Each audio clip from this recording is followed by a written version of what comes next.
আসসালামু আলাইকুম। আজকে আমরা আমাদের বন্ধু একজনকে একটা গিফট দিব এবং আমরা তার কাছে যাচ্ছি। এই গিফটটা আমরা তার কাছে দিব। অবশেষে আমরা যার কাছে যাচ্ছিলাম তার কাছে চলে আসছি। রমজান মাস যেহেতু তার বাসায় যাচ্ছি না, আমি আপনাদেরকে তার সাথে একটু পরিচয় করে দিই। আসসালামু আলাইকুম। ওয়ালাইকুম আসসালাম।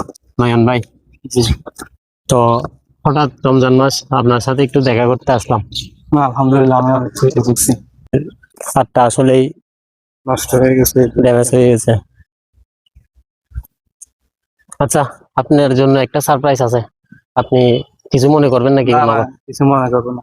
কষ্ট আছে কোনো? না না, কোনো কষ্ট নেই। চোখ বন্ধ করেন, একটু বলতে পারবেন? না আমি তো আসলে আসলে ভাইয়ের হাতটা এভাবেই ড্যামেজ হয়ে গেছে।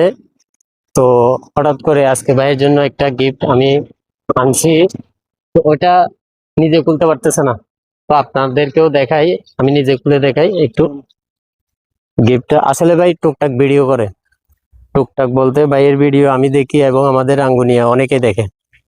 তো ওর ভয়েসটা অ্যাডজাস্ট হয় না ভিডিওর মাধ্যমে, তাই আমি ওকে একটা মাইক্রোফোন গিফট করতেছি।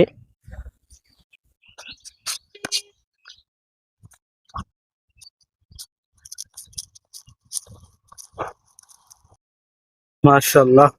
দেখেন, এটা হয়তো আপনার কাজে লাগতে পারে, সেজন্য। ভাই তো অনেক অনেক ধন্যবাদ। ভাই আমাকে দিতে আসলে ভাইকে আমি কি বলে যে ধন্যবাদ দিব তা আমি আমার জানার ভাষা নেই।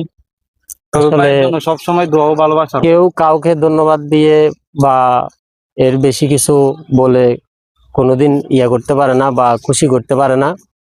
আসলে আমি ভাইকে খুশি করার জন্য এই জিনিসটা দিই নাই, শুধু তার ভিডিওর আনম্যাচিং দেখে বা ভয়েসের সাথে ভিডিও ম্যাচিং হচ্ছে না দেখে আমি ভাইকে জিনিসটা গিফট করলাম। আমার যেটুকু পারছি আমি তাই করছি। ইনশাল্লাহ সবাই সবার পাশে থাকবেন, ভাইয়ের জন্য দোয়া করবেন এবং আপনারাও যদি পারেন ভাইয়ের সাথে থাকার জন্য, ভাইকে একটু সহযোগিতা করার জন্য, ইনশাল্লাহ দেখবেন ওর জীবনটা একটু পরিবর্তন হবে। ওর জীবন আগেও আমাদের মতো বা আপনাদের মতো ছিল, হয়তো কোনো একটা অ্যাক্সিডেন্টের কারণে ভাইয়ের হাতটা ড্যামেজ হয়ে গেছে, সেজন্য সে বলতে গেলে এখন একেবারেই অচল। তো আমি যদি সবাই ওর পাশে দাঁড়াই, ওর জন্য একটু হেল্প হবে ইনশাল্লাহ। ভালো থাকবেন সবাই। সবাই ভিডিওটা শেয়ার করে দিবেন।